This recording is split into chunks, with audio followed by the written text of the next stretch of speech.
Hi friends, एक बार फिर से आप सभी का डेली करंट अफेयर में स्वागत है।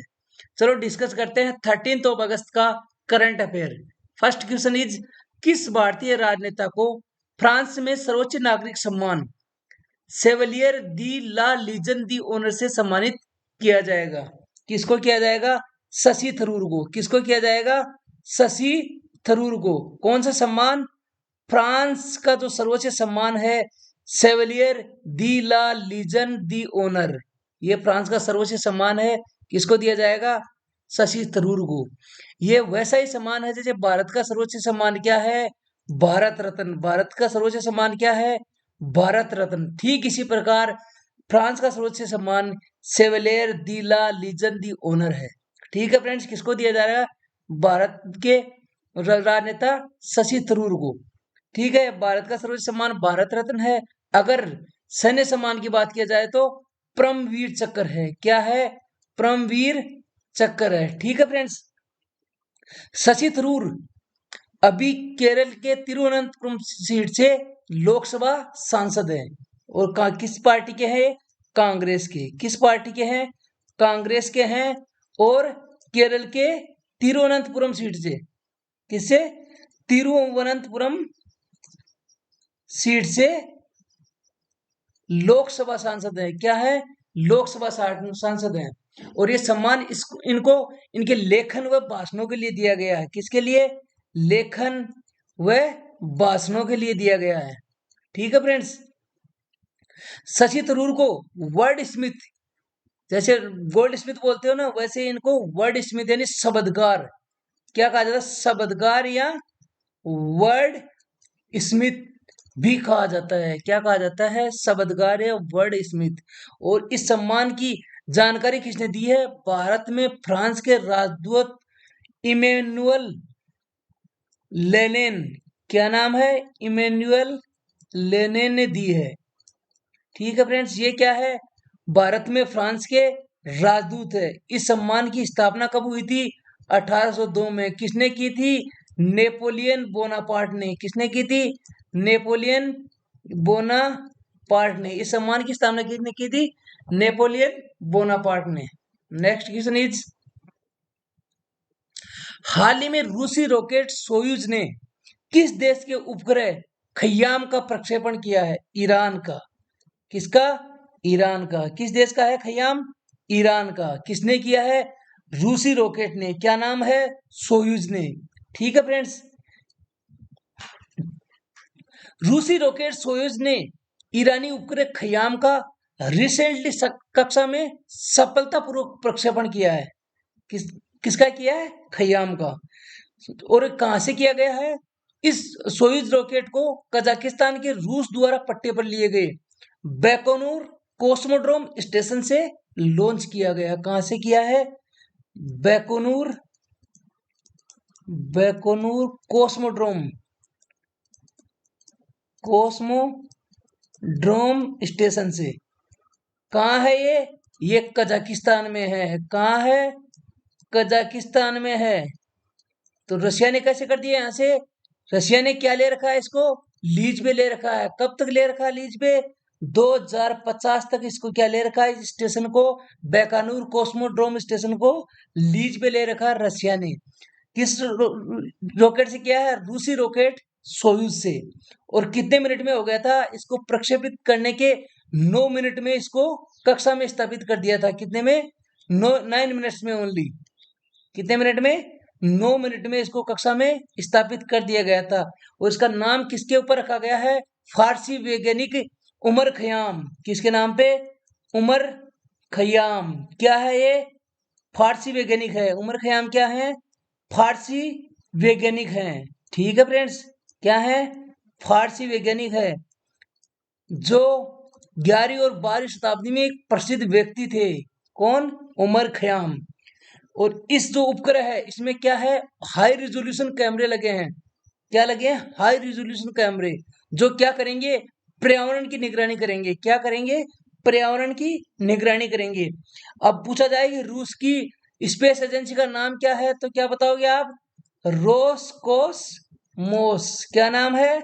रोसकोसमोस। ये रूस की क्या है? स्पेस एजेंसी है। ठीक है फ्रेंड्स।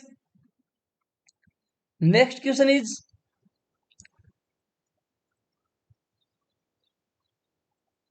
हाल ही में किस राज्य सरकार ने मुख्यमंत्री बाल आशीर्वाद योजना, कौन सी योजना, मुख्यमंत्री बाल आशीर्वाद योजना लागू करने का निर्णय लिया है? किस राज्य सरकार ने? मध्य प्रदेश राज्य की सरकार ने क्या फैसला लिया है? मुख्यमंत्री बाल आशीर्वाद योजना लागू करने का। ठीक है फ्रेंड्स। मुख्यमंत्री शिवराज सिंह चौहान की अध्यक्षता में कैबिनेट ने इस योजना की स्वीकृति दी है। इस योजना में क्या फायदा होगा?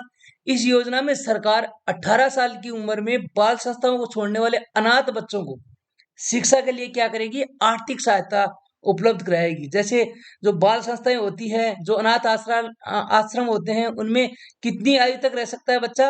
18 साल तक। इसके बाद में वो अपने आप से अपनी जिंदगी चलाए। तो इन्होंने लगा कि जैसे 18 साल में बच्चे स्कूल ये छोड़ देते हैं बाल आश्रम, इनके बाद इनका फ्यूचर क्या होगा? तो इसके लिए इन्होंने क्या किया है? इस योजना को लॉन्च किया है। इसके लिए ताकि इनको 18 साल बाद में भी आर्थिक सहायता प्रोवाइड कर सके, ताकि ये अपने उज्जवल भविष्य का निर्माण कर सके। और साथ ही साथ इनको क्या किया जाएगा? जो आयुष्मान योजना है, इसके तहत मुफ्त इलाज भी प्रोवाइड किया जाएगा। मुफ्त इलाज भी प्रोवाइड किया जाएगा सरकार के द्वारा। कौन सी योजना के द्वारा? आयुष्मान भारत योजना के द्वारा। ठीक है फ्रेंड्स। क्यों? क्योंकि हर साल 150 से 200 बच्चे क्या करते हैं? इन बाल संस्थाओं को छोड़ते हैं, और कितनी उम्र में? 18 साल की उम्र में। तब देखा जाता है कि इनका फ्यूचर का कोई छोटी नहीं होती कि इनका फ्यूचर कहाँ जाएगा। इसके लिए गवर्नमेंट ने क्या किया? तो अगर ये बच्चे आईटीआई, पॉलिटेक्निक्स या नीट, जेई निकालने में पढ़ाई करना चाहते हैं, तो इनको 24 साल की उम्र तक, जब तक इनकी उम्र कितनी होगी? 24 साल न हो जाए, तब तक क्या करेगी? 5,000 रुपए की आर्थिक सहायता देगी। कितने रुपए की? 5,000 रुपए की आर्थिक सहायता उपलब्ध कराएगी, ताकि ये अपनी आगे की पढ़ाई जारी रख सके। ठीक है फ्रेंड्स। और कितनी आयु तक प्रोवाइड करेगी? 24 साल की उम्र होगी तब तक। ठीक है फ्रेंड्स। ये इस योजना का उद्देश्य है। नेक्स्ट क्वेश्चन इज, 12 अगस्त 2022 को केंद्रीय सामाजिक न्याय एवं अधिकारिता मंत्री डॉक्टर वीरेंद्र कुमार द्वारा स्माइल 75 पहल का शुभारंभ कहाँ किया गया है? नई दिल्ली में। कहाँ किया है? नई दिल्ली में। किसके द्वारा किया गया है? केंद्रीय सामाजिक न्याय एवं अधिकारिता मंत्री, ministry of social justice and empowerment. कौन है अभी? डॉक्टर वीरेंद्र कुमार। कौन है? डॉक्टर वीरेंद्र कुमार। कौन सी पहल? Smile 75 initiative. स्माइल 75 पहल कहाँ शुरू की है? नई दिल्ली में। तो इस पहल के लिए, इस स्माइल 75 पहल के लिए इस मंत्रालय ने, कौन सा मंत्रालय? सामाजिक न्याय और अधिकारिता मंत्रालय ने 2025 से 26 तक आने वाले वर्षों के लिए कुल 100 करोड़ रुपए का बजट आवंटित किया है। कितने का? 100 करोड़ रुपए का बजट आवंटित कर दिया है इस योजना के लिए। ठीक है फ्रेंड्स। स्माइल 75 योजना का उद्देश्य क्या है? इस योजना का उद्देश्य हमारे शहरों, कस्बों और नगरपालिका क्षेत्रों को भिक्षावृत्ति मुक्त बनाने और विभिन्न हितधारकों के समन्वित प्रयास से, यानी बाकी जो लोग हैं उनके कोऑर्डिनेटेड एफर्ट से हम क्या करेंगे? भीख मांगने में लगे लोगों को समग्र पुनर्वास की रणनीति बनाना है। क्या किया जाएगा इसके तहत? जो शहरों में, कस्बों में, नगरपालिका में जो लोग भीख मांगते हैं, तो उन क्षेत्रों को भिक्षावृत्ति मुक्त बनाने के लिए क्या करेंगे? जो भीख मांग रहे हैं उनके लिए आवास की योजना बनाई जाएगी, उनको पुनर्वास किया जाएगा। ठीक है फ्रेंड्स। इस योजना के माध्यम से मंत्रालय भीख मांगने में लगे लोगों के समग्र पुनर्वास के लिए एक सहायक तंत्र विकसित करेगा, और ऐसे भारत का निर्माण करने की परिकल्पना करेगा जहां कोई भी व्यक्ति जीवित रहने के लिए, अपने बुनियादी जरूरतों को पूरा करने के लिए भीख मांगने पर मजबूर ना हो। ठीक है फ्रेंड्स। तो इसका मोटा मोटा उद्देश्य समझ में आ गया होगा। ये भिक्षावृत्ति को खत्म करना चाहता है। क्या कर चाहता है? कि भिक्षावृत्ति खत्म हो जाए। ठीक है फ्रेंड्स। और जो भीख मांग रहे उन लोगों के लिए क्या? उनको पुनर्वास किया जाए, उनको आवास की व्यवस्था दी जाए, उनको खाने पीने की व्यवस्था दी जाए, ताकि इस भिक्षावृत्ति से हमारे शहरों, कस्बों, नगर पालिकाओं को मुक्त किया जा सके। ठीक है फ्रेंड्स। और कोई व्यक्ति अपना जीवन जीने के लिए भीख मांगने पर मजबूर ना हो। नेक्स्ट क्वेश्चन इज, हाल ही में मैक्सिको के राष्ट्रपति ने वैश्विक शांति के लिए कितने सदस्यीय आयोग बनाने के लिए संयुक्त राष्ट्र को लिखित प्रस्ताव सौंपने की घोषणा की है? कितने सदस्यीय? 3 सदस्यीय। कितने सदस्यीय? 3 सदस्यीय आयोग। कितने सदस्यीय? 3 सदस्यीय आयोग बनाने की का प्रस्ताव सौंपने की घोषणा की है। तो मैक्सिको के राष्ट्रपति एंड्रेस मैनुअल लोपेज ओब्रेडोर, क्या नाम है इनका? एंड्रेस मैनुअल लोपेज, बहुत लंबा नाम है, Lopez Obrador, Lopez Obrador, Obrador. ठीक है फ्रेंड्स, ये इनका नाम है। ये क्या है? मैक्सिको के राष्ट्रपति है। मैक्सिको कहाँ पड़ता है? उत्तरी अमेरिका महाद्वीप में। ठीक है फ्रेंड्स, तो मैक्सिको के राष्ट्रपति ने वैश्विक शांति के लिए 3 सदस्यीय आयोग में भारत के प्रधानमंत्री नरेंद्र मोदी, ठीक है फ्रेंड्स, वेटिकन सिटी के ईसाई धर्म गुरु पोप फ्रांसिस और यूएन के महासचिव एंटोनियो गुटेरेस सहित 3 विश्व के बड़े नेताओं के साथ मिलकर एक आयोग बनाने के लिए संयुक्त राष्ट्र संघ को एक लिखित प्रस्ताव प्रस्तुत करने की इन्होंने घोषणा की है। कौन कौन होंगे इन 3 सदस्यों में? भारत के पीएम मोदी, नरेंद्र मोदी जी होंगे। दूसरा कौन होगा? जो वेटिकन सिटी के जो ईसाई धर्म गुरु है, नाम क्या है? Pope Francis. क्या नाम है? पोप फ्रांसिस, ये होंगे। और एक जो यूएन के महासचिव, क्या नाम है? Antonio Guterres.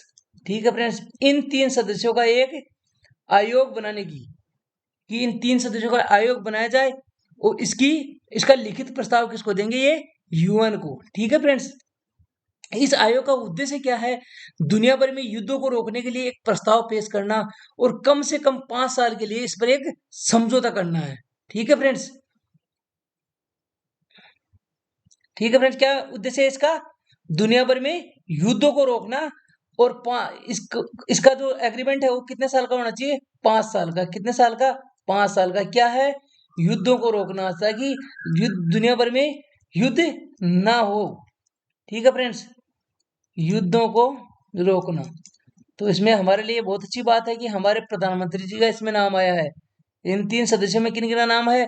भारत के प्रधानमंत्री नरेंद्र मोदी, पोप फ्रांसिस जो क्या है वेटिकन सिटी के ईसाई धर्मगुरु, और एंटोनियो गुटेरेस जो यूएन के महासचिव है। तो फ्रेंड्स, आज की क्लास में बस इतना ही। अगर वीडियो आपको अच्छा लगे तो प्लीज लाइक और शेयर जरूर करें। Thanks for watching.